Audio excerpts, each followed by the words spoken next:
예레미야 24장 1절부터 10절까지 한 절씩 교독하겠습니다.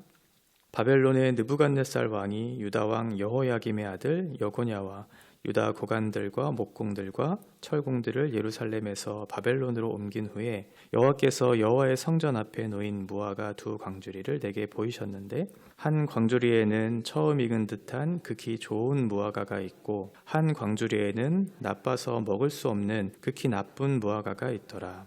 여호와께서 내게 이르시되 예레미야야 내가 무엇을 보느냐 하시매 내가 대답하되 무화과이온데 그 좋은 무화과는 극히 좋고 그 나쁜 것은 아주 나빠서 먹을 수 없게 나쁘니이다 하니 여호와의 말씀이 또 내게 임하니라. 이르시되 이스라엘의 하나님 여호와께서 이와 같이 말씀하시니라. 내가 이곳에서 옮겨 갈대아인의 땅에 이르게 한 유다 포로를 이 좋은 무화과 같이 잘 돌볼 것이라. 내가 그들을 돌아보아 좋게 하여 다시 이 땅으로 인도하여 세우고 헐지 아니하며 심고 뽑지 아니하겠고 내가 여호와인 줄 아는 마음을 그들에게 주어서 그들이 전심으로 내게 돌아오게 하리니 그들은 내 백성이 되겠고 나는 그들의 하나님이 되리라. 여호와께서 이와 같이 말씀하시니라. 내가 유다의 왕 시드기야와 그 고관들과 예루살렘의 남은 자로서 이 땅에 남아있는 자와 애굽 땅에 사는 자들을 나빠서 먹을 수 없는 이 나쁜 무화과 같이 버리되 세상 모든 나라 가운데 흩어서 그들에게 환난을 당하게 할 것이며 또 그들에게 내가 쫓아보낼 모든 곳에서 부끄러움을 당하게 하며 말거리가 되게 하며 조롱과 저주를 받게 할 것이며 내가 칼과 기근과 전염병을 그들 가운데 보내 그들이 내가 그들과 그들의 조상들에게 준 땅에서 멸절하기까지 이르게 하리라 하시니라. 아멘. 성경을 볼 때 우리는 하나님의 주권과 우리의 권리라고 하는 이 두 부분이 충돌하는 그런 지점들을 많이 발견하게 됩니다. 첫사람 아담도 하나님의 명령에 불순종했던 이유가 하나님의 그 주권에 대한 이해가 없었고 거기에 대한 순종하려고 하는 마음이 없었기 때문에 결국은 선악과를 따먹는 결과로 맺어지게 되었던 그런 경우가 첫 인류의 역사 가운데 일어나는 것을 봅니다. 결국 하나님께 순종하지 못하는 것은 자기의 인생이 자기의 것이라고 생각하는 그런 주인의식, 자기의 중심성을 버리지 못한 그런 결과 하나님께서 우리의 인생을 어떻게 다루실까? 이런 부분들에 대한 신뢰가 없기 때문에 결국은 하나님을 원망하거나 하나님을 대적하고 결국은 자기의 뜻대로 살다가 이 세상 속에 나를 받아주는 것은 아무것도 없구나. 과연 하나님은 계시는가라고 하는 그런 의문들로 그렇게 귀결되는 경우들이 참 많습니다. 하나님의 주권에 대한 신뢰, 이것이 곧 우리를 향한 하나님의 열심이라고 하는 그 이해가 우리 가운데 이해되지 않으면 하나님의 말씀을 듣는데 굉장히 많은 어려움들을 겪게 되는 경우가 많이 있습니다. 하나님의 하나님 되심을 인정한다는 것은 당신의 백성을 향한 그 하나님의 뜻, 이것을 이루어 가시는 과정 속에 나를 부르셨다는 것을 인해서 감사하는 거죠. 아, 내가 하나님의 그 분명한 뜻 가운데 있는 그런 사람이구나. 이런 모든 과정들이 결국은 내가 하나님의 백성으로서 빚어져가는 귀한 하나의 수단과 과정이구나 라고 하면서 감사하고 또 그것을 반드시 이루실 하나님을 신뢰하면서 그 길을 걸어가야 하는 것인데 그 하나님의 주권과 내 안에 있는 권리가 계속해서 부딪힘으로 인해서 하나님의 그 일하심을 방해하는 일들이 우리 가운데 있을 수 있다는 거죠. 지금 이스라엘 백성들은 이방 나라에 포로로 끌려가 있어요. 이스라엘의 입장에서 보면 지금 포로로 끌려갔다는 것은 하나님을 원망할 만한 충분한 이유가 있다는 거죠. 하나님이 우리를 선택하셨고 우리를 이끄신다고 약속하셨는데 하나님은 무능력한 신인 것 같다. 우리를 보호하지 않으시는 자비가 없으신 하나님인 것 같다라고 하는 그런 어떤 마음, 이런 것들이 생겨날 수 있어요. 그런데 반대로 하나님의 입장에서 보면 하나님께서 택하신 백성들이 하나님의 뜻에 올바른 삶을 살지 못하므로 계속해서 당신의 이름을 먹칠하고 그래서 모욕과 수치를 당하게 하는 일들이 계속 일어난다고 한번 생각해 보세요. 그러면 하나님 편에서 그것을 본다면 굉장히 자존심 상하는 일이 될 수 있거든요.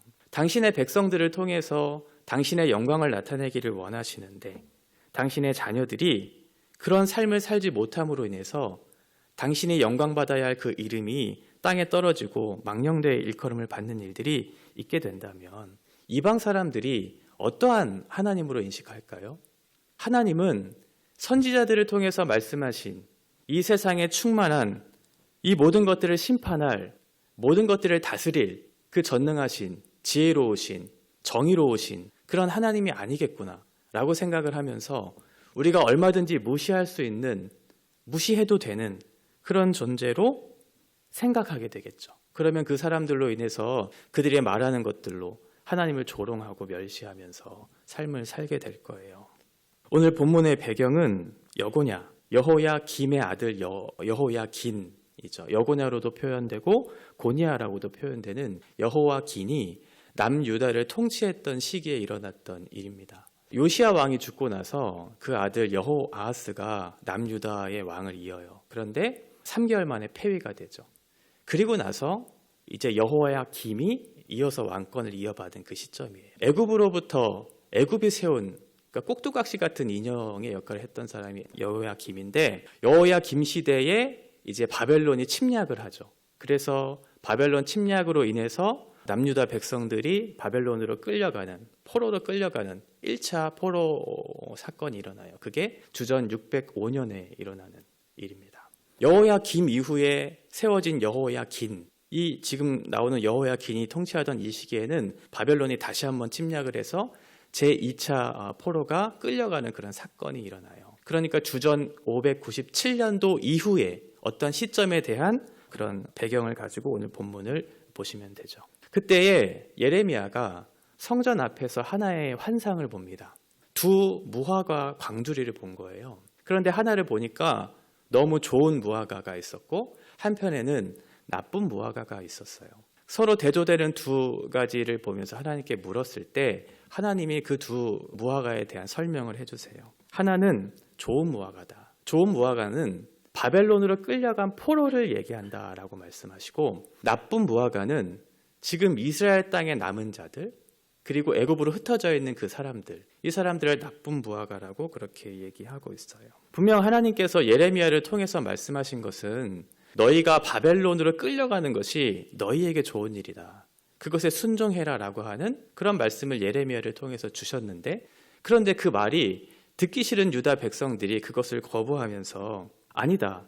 우리가 바벨론으로 끌려가는 것은 하나님의 뜻이 아니고 우리가 애굽을 의지하고 우리가 아수르를 의지해서 지금 이 땅을 지켜나가는 것이 하나님이 우리를 향한 기뻐하시는 뜻이다라고 하면서 하나님을 무시했죠. 거짓 선지자의 말에는 편하다, 괜찮다, 평안하다, 너희가 멸망하지 않을 것이다 라고 하는 그런 거짓된 메시지를 주었어요. 결국 이거는 우리가 애굽을 의지할 수 있고 아수르를 의지할 수 있다라고 하는 그런 마음의 동기를 일으켰고, 또 하나는 그들이 가지고 있었던 성전, 그들이 가지고 있었던 율법, 이런 것들로 인해서 선민의식을 갖고 있어서 이것이 우리를 지켜줄 것이야 라고 하는 거짓된 평안으로 결국 하나님의 말씀을 무시했죠. 그런데 하나님의 말씀은 너희가 심판을 당할 것이고 너희가 바벨론으로 끌려갈 것이야 라고 하는 그런 말씀을 예레미야를 통해서 주셨어요. 이 말씀에 대해서 순종을 했어야 되는데 그렇지 못했다는 거죠. 이렇게 이해되지 않는 상황들이 우리 가운데 얼마든지 직면해 올 수 있다는 거예요. 때로는 우리의 자존심이 상하기도 하고 마음으로 이해되지 않으니까 하나님을 적대하고 싶은 그런 생각들이 들어요. 이게 바로 하나님의 주권과 우리 자신이 가지고 있는 권리가 충돌하는 하나의 지점이 되는 거죠. 오늘 본문을 통해서 우리가 3가지 정도를 좀 살펴봤으면 좋겠어요. 지금 포로로 끌려가 있는 상황 속에서 우리가 생각해 볼 것은, 첫 번째는 우리가 보이는 것, 우리 삶 가운데 나타나는 가시적인 어떤 현상들, 그런 열매들, 이런 것들이 곧 우리의 삶을 규정하지 못한다는 거예요. 때로는 우리가 고난을 받을 수 있죠. 그리스도인들도 고난을 받을 수 있어요. 세상적으로 성공하지 못할 수도 있어요. 때로는 낯설고 어려운 일을 당할 수도 있어요. 포로로 끌려간다는 것은 낯선 땅으로 가는 것이고 언어가 통하지 않는 그곳에서 얼마든지 어려운 일을 당할 수 있게 된다는 거죠. 그런데 그런 일이 하나님께 우리가 버림을 받은 하나의 증거가 될 수는 없다는 거예요. 우리가 지금 어떠한 상황에 처했다고 해서 그것이 비록 보기에는 좋지 않다고 해서 하나님이 우리를 버렸다라고 그렇게 규정할 수 없다는 거예요. 반대로 우리에게 두려운 일이 없어요. 낯선 일이 일어나지 않아요. 그것이 곧 우리가 하나님 앞에 복을 받았다라고 단정해서도 안 된다는 거예요. 보이는 것으로 판단해서는 안 된다는 거죠. 우리의 생각으로는 포로로 끌려가면 안 되는 것이었고 포로로 끌려가는 것은 우리가 불순종해서 하나님께 벌을 받는 것이라고 일반적으로 생각할 수 있었을 텐데, 그런데 5절에 보시면 그 바벨론 포로로 보내신 분은 하나님이세요. 우리의 어떤 잘못도 있었겠지만 우리의 잘못과 자람의 어떠한 상태에 따라서 하나님께서 포로로 보내시든지 그렇지 않게 하시든지 이렇게 하지 않으신다는 거예요. 낯선 땅 포로로 끌려간다는 것은 우리에게 좋은 일이 아닐 수 있잖아요. 일반적으로 생각했었을 때. 그런데 하나님의 생각은 조금 달랐던 거죠. 6절에 보시면 내가 그들을 돌아보아 좋게 하여 다시 이 땅으로 인도하여 세우고 헐지 아니하며 심고 뽑지 아니하겠다라고 얘기해요. 곧 지진과 전쟁이 일어나는 한 땅이 있었다고 한번 생각해 보세요. 그런데 지진과 전쟁이 일어나지 않을 것이라고 하는 잘못된 판단과 거짓된 평안이 계속 그 자리를 지키게 한다면 오히려 그 사람에게는 재앙이 될 수 있겠죠. 그런데 하나님께서 낯선 땅으로, 어려운 땅으로 너희가 가야 한다라고 했을 때 하나님의 말씀을 순종하고 신뢰해서 그곳을 벗어났다면 우리에겐 좋은 일이 될 수 있잖아요. 마찬가지로 지금 이스라엘 백성들에게 있어서 가시적으로 보이는 그 현상은 좋은 게 아니었어요. 포로로 끌려간다는 건 좋은 게 아니에요. 낯설고 어려운 상황에 직면할 거예요. 그런 이스라엘의 생각, 백성들의 생각과 하나님의 생각이 달랐던 거죠. 하나님의 주권, 하나님의 계획은 이런 것이었는데 우리의 생각과 우리의 계획은 다른 거였어요. 그런 충돌하는 지점 속에서 우리가 어떠한 것을 순종하고 어떠한 것을 선택할 수 있는가의 문제라는 거예요. 눈앞에 보이는 상황이 우리 그리스도인들의 삶을 규정하지 못해요.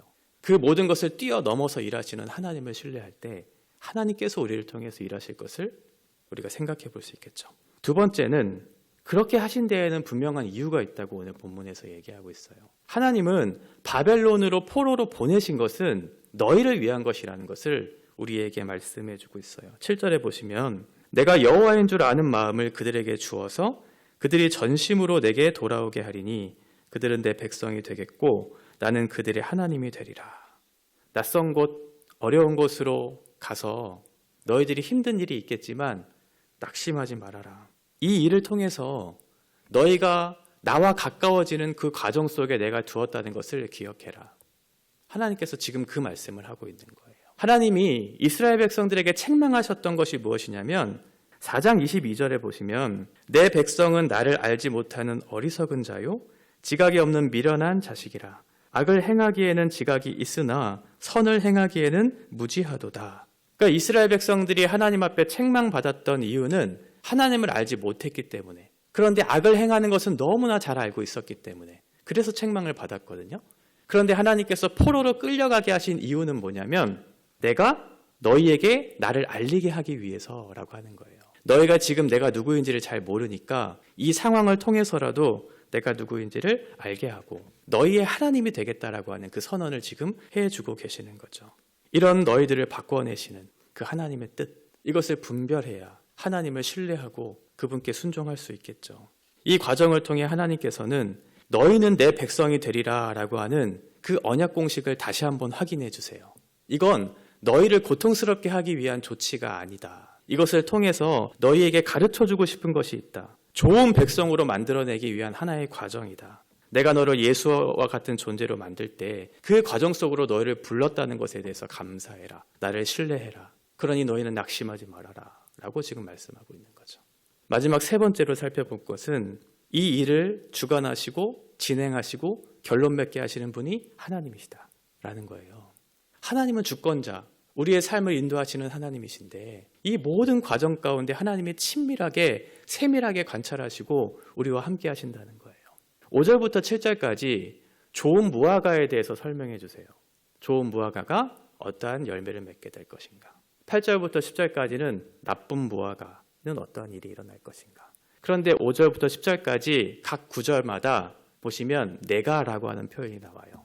원문에 보면 다 1인칭으로 그렇게 되어 있어요. 내가 하나님이시죠. 내가 이걸 다 하겠다는 거예요.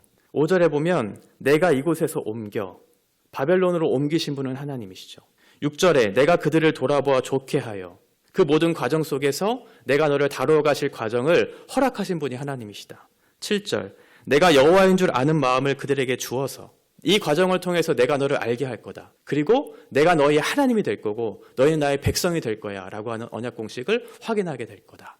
이렇게 좋은 무화과에 대한 표현을 7절까지 하시고 8절에 보시면 내가 라고 하면서 이 나쁜 무화과 같이 버릴 것이다.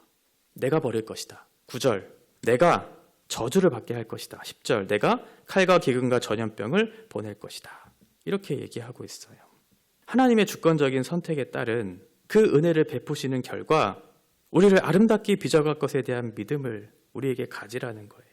우리의 삶을 우리가 만들어가는 것이 아니라 하나님께서 인도하시는 것에 우리의 삶을 맡길 때 비로소 하나님께서 우리를 통해 일하실 수 있도록 그렇게 우리를 내어드릴 때 우리를 가장 좋은 곳으로 가장 안전한 곳으로 우리를 빚으실 텐데 그게 아니라 우리의 권리와 우리의 계획이 하나님의 주권과 하나님의 계획을 갖고만 뒤틀어서 그 일을 방해하는 일들이 얼마든지 있을 수 있다는 거죠. 하나님께서는 당신께서 계획하신 것이 있는데 그것은 우리를 향한 좋으신 뜻이에요. 비록 과정은 우리에게 낯선 과정이 될 수 있고 어려운 과정이 될 수 있을지는 모르겠지만 하나님께서는 그 과정들을 통해서 당신의 백성으로 아름답게 빚어져 갈 그 뜻을 품고 그 과정 속에 우리를 던져내셔서 우리를 아름답게 빚으시겠다고 지금 선언하고 계시는 거죠. 우리가 이 사건에 대해서 기억하면서 당장 주어지는 앞날의 현실에 따라서 일희일비하면서 우리의 마음을 움직이고 낙심하고 실망하고 때로는 기뻐하고 이렇게 우리의 마음이 요동치는 것이 아니라 하나님께서 이 과정 속에서 우리를 다루어 가실 때 분명한 목적지를 이루어 가신 그 과정 속에 하나님이 나를 두셨고 이것에 우리가 흔들리지 않고 끝까지 갈 수 있는 이유는 이 모든 과정을 하나님께서 하셨고 우리가 신뢰함으로 이루실 것에 대한 확신을 가지고 살 때 가능한 것이다 라는 것을 생각한다면 이 땅에서 주어지는 앞날의 현실 속에 보이는 것에 우리의 마음을 빼앗기지 않고 주님께서 주시는 신뢰와 감사로 이 땅에 주어진 삶들을 살아갈 수 있겠죠. 보이는 것으로 내 삶을 규정하거나 우리의 존재를 확인하지 마시고 때로는 고난과 새로운 환경 속에서도 낙심하지 마시고 이것이 예수님을 닮아가는 과정 속에 우리가 던져졌다는 것에 대해서 감사하시고 이 모든 것을 하나님께서 하시겠다라고 하는 그 신뢰 가운데 우리의 믿음을 들여 살아간다면 하나님께서 우리 공동체를 향한 각 개인을 향한 인생을 향한 그 계획들이 아름답게 펼쳐질 것이라고 생각합니다. 하나님께서 우리에게 두신 이 사실, 이 목적, 우리를 향한 하나님의 뜻, 이 모든 것들이 우리 우면동교회와 각 개인에게 충만하게 임하셔서 우리를 통한 하나님의 나라가 아름답게 세워지는 그런 복된 인생들, 복된 교회로서의 사명이 우리 가운데 있기를 바랍니다. 기도하겠습니다. 하나님 아버지, 은혜를 감사합니다. 우리의 생각이 짧고 우리의 지식이 짧아서 때로는 하나님의 마음에 흡족한 삶을 살지 못할 때도 있습니다. 그래서 우리의 권리를 주장하고 하나님의 주권을 인정하기보다는 그것을 대적하고 원망해서 하나님께서 말씀하실 때 하나님 그것은 나의 뜻과 다르다고 내 생각으로는 이해되지 않으니 내 뜻대로 이것들을 할 것이라고 하는 그런 어리석은 그런 생각들이 우리의 마음을 지배할 때도 있습니다. 하나님 우리를 낮추어 주시고 전능하신 하나님, 전지하신 하나님을 신뢰함으로 이 모든 과정 속에서 우리를 빚으시고 당신의 나라를 아름답게 꾸며나갈 그 사실을 신뢰하면서 우리에게 주어진 인생의 걸음들을 잘 걸어갈 수 있도록 인도하여 주옵소서. 어려운 일 당할 때, 낯선 땅을 걸어갈 때 우리에게 당황하지 않을 수 있는 믿음과 용기를 허락하여 주시고 장차 이루어질 그 날을 소망하면서 주님을 신뢰하며 동행할 수 있도록 우리 가운데 함께하여 주옵소서. 예수님의 이름으로 기도합니다.